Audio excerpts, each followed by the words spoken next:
All right, very quickly, we're going to go around the room. Thank you, Mr. Price. Very quickly, we're going to go around the room. Just tell me your name and give me your grade. I'm Jameson. I'm on 9th.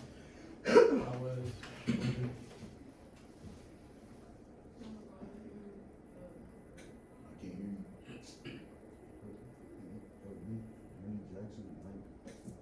Is it Randy? Randy Jackson? The Nazareth? Solid 9. All right, so this is our official first day for the program. The expectation is when we're in here, guys, y'all lock in. We only have the lunch period to work. You give me your full attention, you respect me, I respect you guys. I'm not forcing anybody to be in here, but when you're in here, just listen, learn. I promise you, you guys will get something out of what we're going to discuss. The program is, I believe, 8 or 9 weeks long, so I'll be here next week. Then you're going on break, and then each Wednesday after that, I will be here. So, the expectation is, like I just said, you're on time. So, first day, day one today, day one today. Day one is identity. Okay, everybody say identity. Identity. How do we spell identity?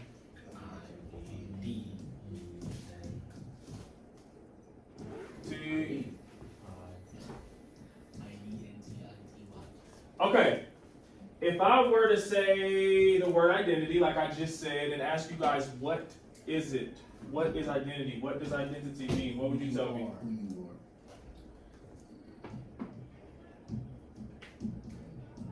What else?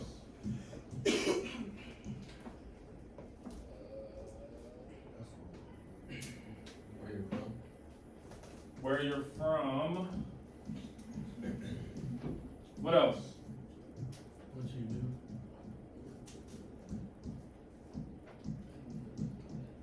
What you do. What else?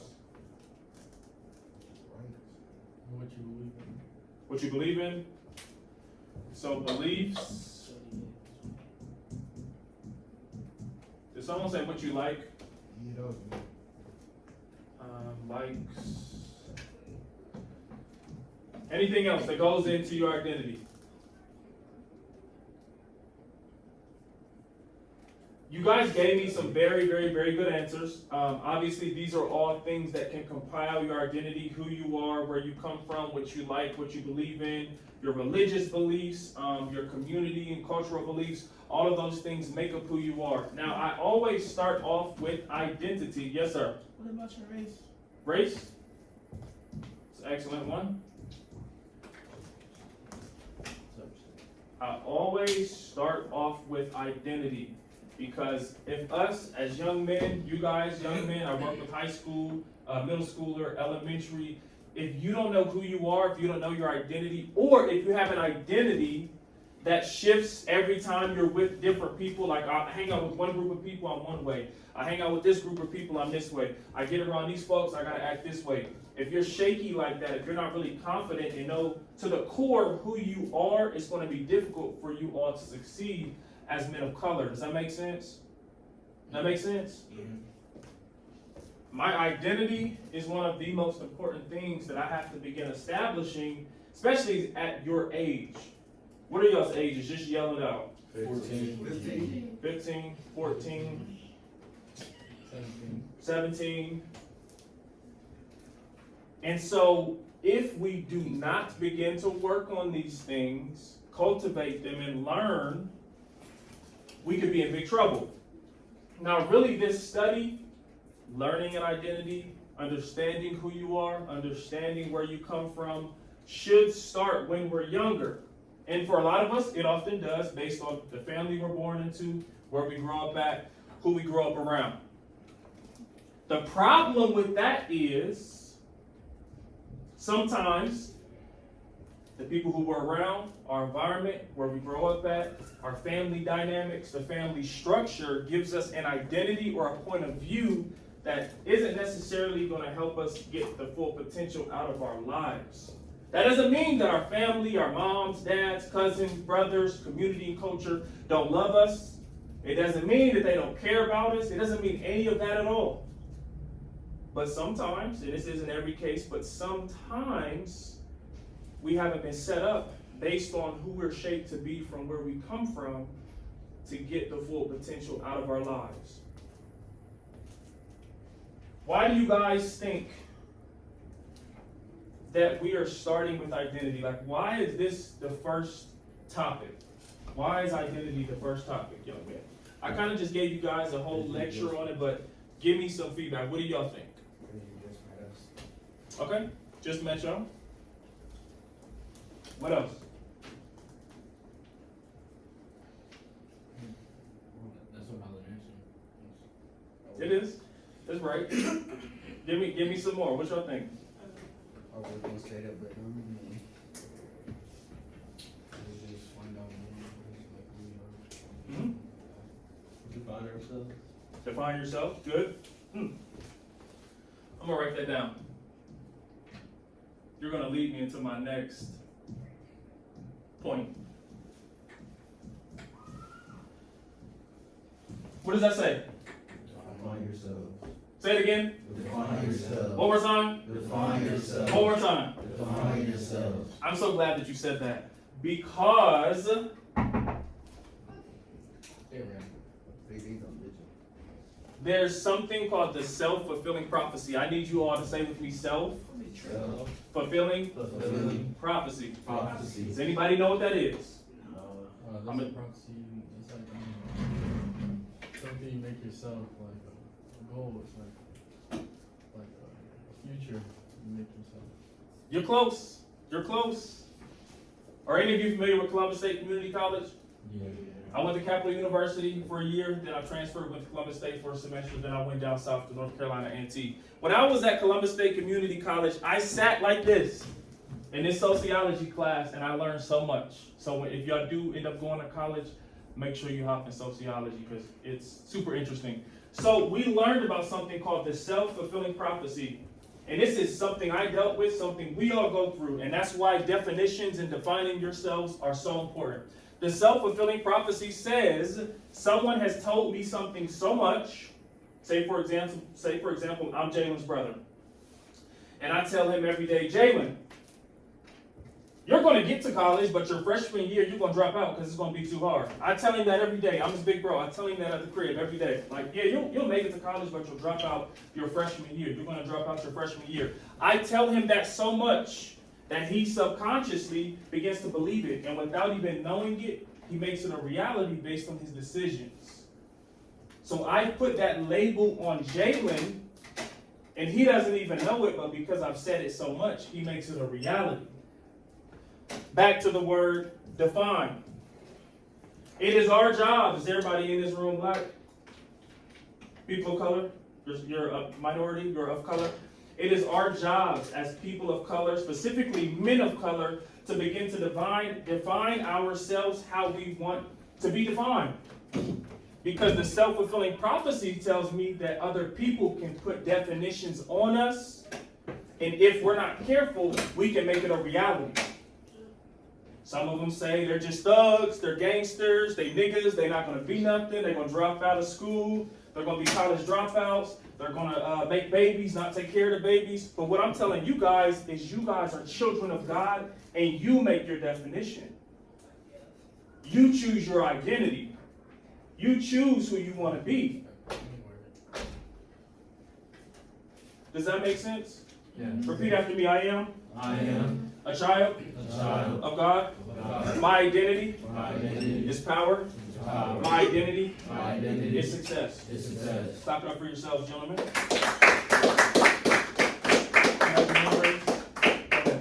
you remember how you just said about the definition, right? About the people of color, right? Yeah. And in the world, when people think about gangsters and thugs, it reflects bad on us in a way. Because there's some black people that's not even do that, but they still think about that. Yep. And that's the reason why us, like how you said, other people need to be careful and not label ourselves in a bad way. Because as soon as we say something like that, we're gonna be called that for the rest of our lives. What's your name again? Nazareth. Clap it up for the Nazareth, man. Yo. Hey, you might have to come up here and help me teach, bro. Listen,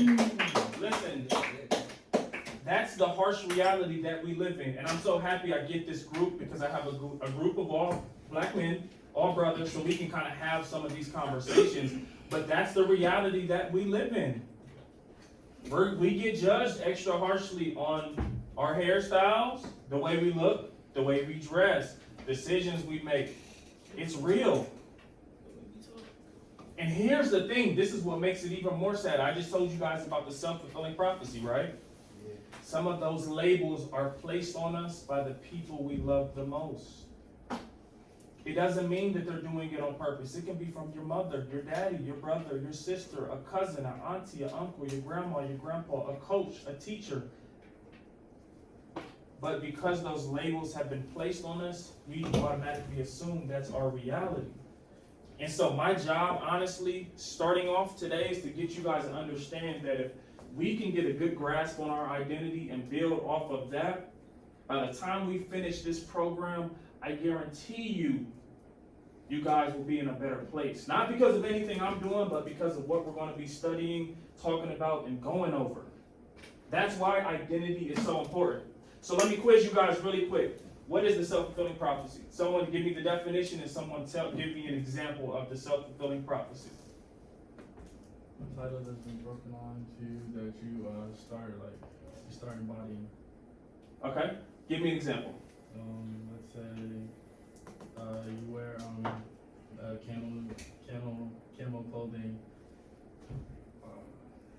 Actually, you're tall. You should play basketball. Your height is for no reason. They start thinking tall for no reason to play basketball. Yep. Give me your name again. Always. Always. Clap it up for Always. Give me a positive example of the self-fulfilling prophecy, because it doesn't necessarily have to be negative, but give me a positive example of the self-fulfilling prophecy. When you tell us we gonna be men by the end of this program, you keep telling us that. Clap it up for Brother Jalen. Clap it up. And here's the thing. Sometimes people can see things in you that you can't see in yourself. Sometimes Mr. Price can see something in you young men that you can't see in yourselves. Maybe Mr. Nate can see something in you that you don't see in yourself. Maybe it's a coach, a teacher. That's why when we speak these words of positivity, of life into you, we want to get them ingrained into you so much that you know for a fact, I am that God. Not in an arrogant way, but in a confident manner. Does that make sense? Yeah. Let me tell you guys a quick story, then we're going to do an activity. Everybody say 2014. 2014. Say 2014. 2014. In 2014, I was at Eastmore Academy High School. Y'all know where Eastmore Academy is or heard of it? Very good at basketball. So, when I was at EA, I had transferred in, right? So my senior year in 2014 was my last year at the school, and I had a computer class, like a PowerPoint class, where the teacher would teach us about how to use PowerPoint and Microsoft Word and all that. And I was goofy, but I was smart. My grades never lacked, but I was super goofy. I was always flirting with girls, smacking their butts, getting goofy. You know what I mean? You know how we are. So I'm walking into the class one day, and the classroom was similar to this room. I walked in, and I'm joking around. We have presentations to do. And the teacher pulled me aside, and she said, Nate, come here real quick. And she said, you know, when you walk into a room, you demand attention. She said, you have a presence about you, that when you're in front of people, you can demand their attention. And see, those words are prophetic, and I began to believe those words. And so from that day forward, I started volunteering speaking. I started doing the senior breakfast speech. I started doing speaking in the community. And from that moment, because she spoke those words in my life, and I heard them so much from our conversations, it helped shape who I am today. So do you see how one conversation, one phrase, one word, one person can change the course of your life? Because before that, I thought I was going to the NBA. I had a basketball tattoo right here. I was a pretty good ball player in the city. That's all I thought was possible for my life. But young men, I'm here to tell you there are so many more possibilities. Now, if that's what you want to do, of course, go for it. Be the best you can be. But remember, the words that people speak on you, you can either believe it, let it become your reality, but you do have a choice to refuse it, especially if it's negative. Does that make sense? Yes, sir. That make sense? Yes, sir. All right, very quickly, we're going to do an activity. What's 11:44? You have a sheet in front of you. It says identity is who I am. Write your names on the top of the sheet, gentlemen. And I want you guys to, in each of the box, give me some very detailed things that describe who you are. We just met each other, so I want to know who you guys are. I want to see if you guys know who you are.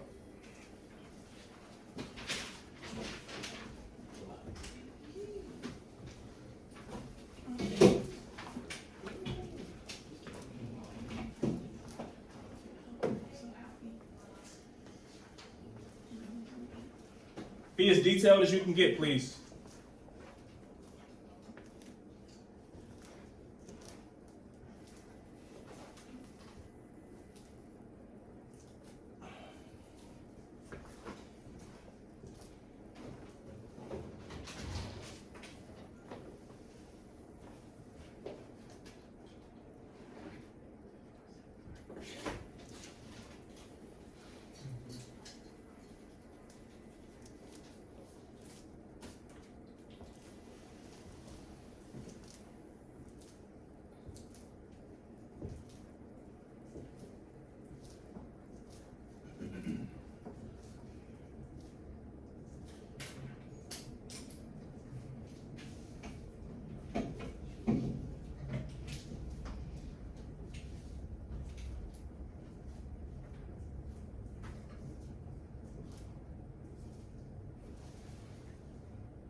Remember, each of these things go into your identity and go in who you are.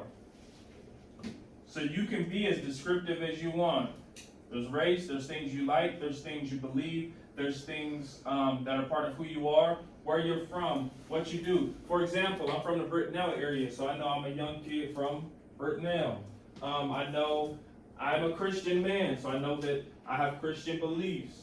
I do motivational speaking and student consulting, so that's part of what I do. I like sports, I like movies, I like TV shows. Just be as descriptive as you can get.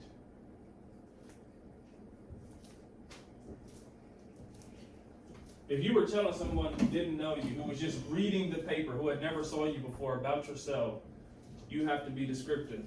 If you were writing a college essay trying to get a scholarship, you have to write essays. And you have to be descriptive in your writing in order to win the scholarship.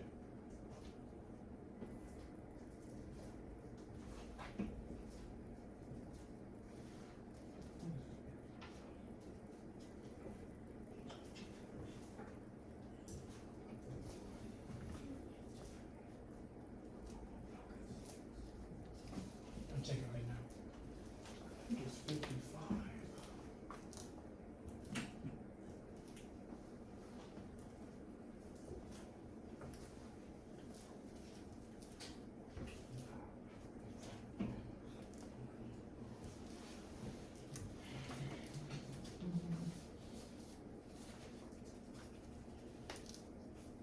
I'll give you guys one more minute, and then I'm going to need a few volunteers to share. 30 more seconds. 30 more. What'd you say? No, you good?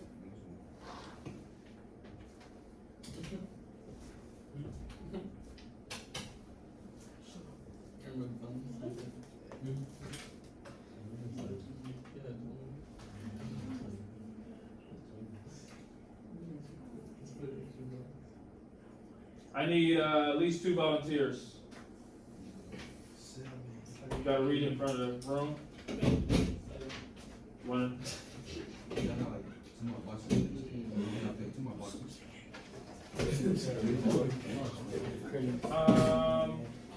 As many as you would like. It's your choice. Okay, come on, my first volunteer, because we only got a few more minutes. And please, be loud so the whole room can kind of hear you. Clap it up, clap it up!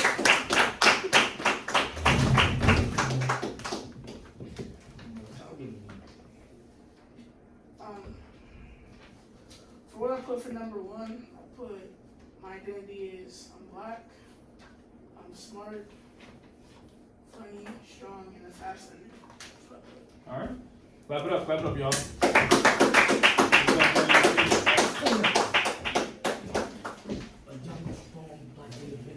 For one of the functions, I put, I like making friends. I could be friends with anyone, no matter if they like gay, white, short, tall. It don't matter. Alright. Appreciate it. Clap it up. You like that?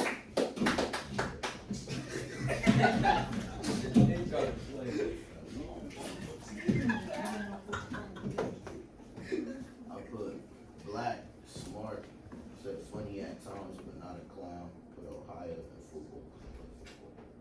Alright. Respect. Clap it up, clap it up, clap it up.